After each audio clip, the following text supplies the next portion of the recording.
दोस्तों आपके पोर्टफोलियो में कुछ ऐसे स्टॉक्स भी हैं जो आने वाले समय में 50% से ज़्यादा गिर सकते हैं और आपको काफ़ी लॉस दे सकते हैं, लेकिन शायद ही आपको उनके बारे में पता हो। तो आज की इस वीडियो में हम आपको ऐसे 5 शेयरों के बारे में बताने वाले हैं जो रिसर्च और एनालिसिस के आधार पर आगे भारी गिरावट का सामना कर सकते हैं। तो इस वीडियो को काफ़ी ध्यान से और अंत तक देखिए, क्योंकि आपके काफ़ी काम का हो सकता है और ये आपकी निवेश की रणनीति को बदलने में आपकी सहायता कर सकता है। तो चलिए बिना टाइम वेस्ट किए उन पांचों शेयरों के बारे में बात करते हैं जो आगे आने वाले टाइम में काफी गिरावट का सामना करने वाले हैं। तो इस लिस्ट में सबसे पहला स्टॉक है वो है जी एंटरटेनमेंट का। तो जी एंटरटेनमेंट और सोनी का मर्जर कैंसिल होने की वजह से कंपनी के ऊपर काफी दबाव बना हुआ है। फाइनेंशियल ईयर 2004 में कंपनी का नेट प्रॉफिट 70% से ज्यादा गिर गया है और ऊपर से जी के ऊपर सेबी की जांच और मैनेजमेंट विवाद में भी चिंता का विषय बना हुआ है। तो ब्रोकरेज फर्म CLSA और जेफरीज ने जी के टारगेट प्राइस को 150 रुपए से घटकर 90 रुपए तक का बताया, यानी कि करीब 40 से 45% तक का डाउनफॉल इस शेयर में हमको देखने को मिलेगा।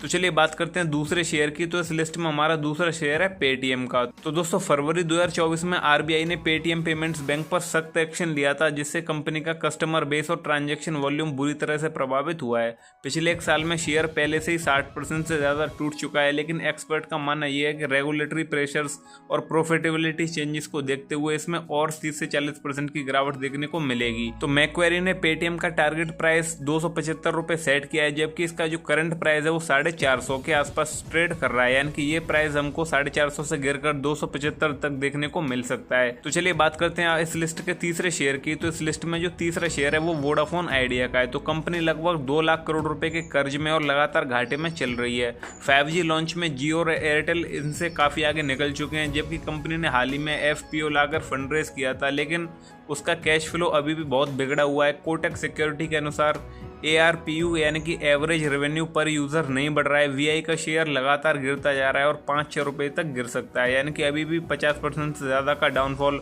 इस शेयर में आने वाला है। तो दोस्तों बात करते हैं इस लिस्ट के चौथे शेयर की। तो इस लिस्ट में जो चौथे नंबर पर शेयर है वो है सुज़लोन एनर्जी का।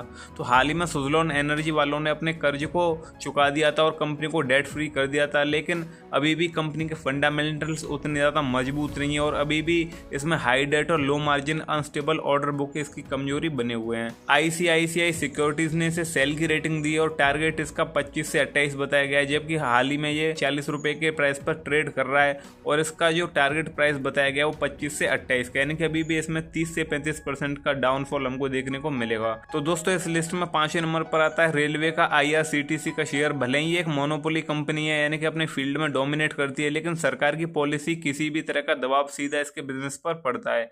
हाल ही में रेलवे ने कैटरिंग और इंटरनेट टिकटिंग को अलग अलग प्राइवेट कंपनियों को देने की योजना बनाई है और इस तरह प्राइवेट कंपनियों को इनका बिजनेस देने की वजह से IRCTC की जो इनकम है वो भी प्रभावित होने वाली है। तो नोवामा और मोतीलाल ओसवाल जैसी ब्रोकरेज फर्म ने इसके करेक्शन की संभावना जताई है और इसका टारगेट प्राइस 700 से 720 रुपए तक बताया है, जो कि अभी इसके करंट प्राइस 950 रुपए से लगभग 25 से 30% नीचे है, यानी कि इसमें अभी हमको इतनी गिरावट और देखने को मिल सकती है। तो दोस्तों ये थे वो 5 स्टॉक्स जो कि रिसर्च और एनालिसिस के अनुसार आने वाले समय में 30 से 57% तक गिर सकते हैं। तो अगर आपके पोर्टफोलियो में इनमें से कोई भी स्टॉक है तो ये काफी सही टाइम है इनको बेचने का। तो वीडियो अच्छा लगा हो तो प्लीज वीडियो कर दीजिए लाइक और चैनल को कर दीजिए सब्सक्राइब, और सब्सक्राइब करने के बाद नोटिफिकेशन बेल को कर दीजिए ऑन।